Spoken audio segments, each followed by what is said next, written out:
இவன் எங்கேயோ போகிறான்னு மட்டும் தெரியுது, ஆனால் எதுக்கு போகிறான் என்ன தொலாவறான்னு தெரிய மாட்டேங்குது. வாங்க ஒரு எக்ஸ்பெரிமெண்ட் பார்த்துடலாம்.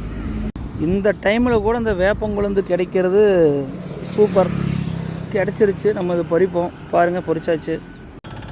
நிறைய தொலாவி பார்க்குறேன், வேப்பம் கொழுந்தையவே காணும். ஓகே, பரவாயில்ல. இப்போ வேப்பம் தலையும் கொஞ்சம் பொரிச்சிடலாம். பாருங்கள், இவ்வளோ பொரிச்சாச்சு. என்ன பண்ணலான்னு பார்க்கலாமா? தங்கமாக ஜொலிக்கிற வேப்பங்குழுந்தையும் வேப்ப இலையும் பாருங்கள். வேப்பங்குழுந்து கையில் எடுத்தாச்சு. அப்படியே சாப்பிட்றாங்களா?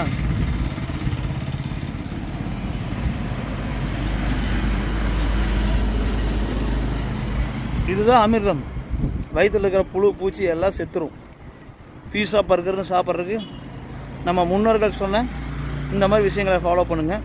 உடம்புக்கு ரொம்ப ஆரோக்கியம், பல்லும் ஈறுகளுக்கும் நல்லாயிருக்கும். உடம்பு மற்றும் கொஞ்சம் முழுங்கும் போது மட்டும் கொஞ்சம் சூப்பராக இருக்கும். அதெல்லாம் கண்டுக்காதீங்க. மருந்துனா கசக்க தான் செய்யும். உடம்புக்கு நல்ல வலுவான அனைத்து சக்திகளையும் கொடுக்கும். நீங்களும் ட்ரை பண்ணி பாருங்கள். உடம்பு ஆரோக்கியமாக வச்சுங்க. நன்றி.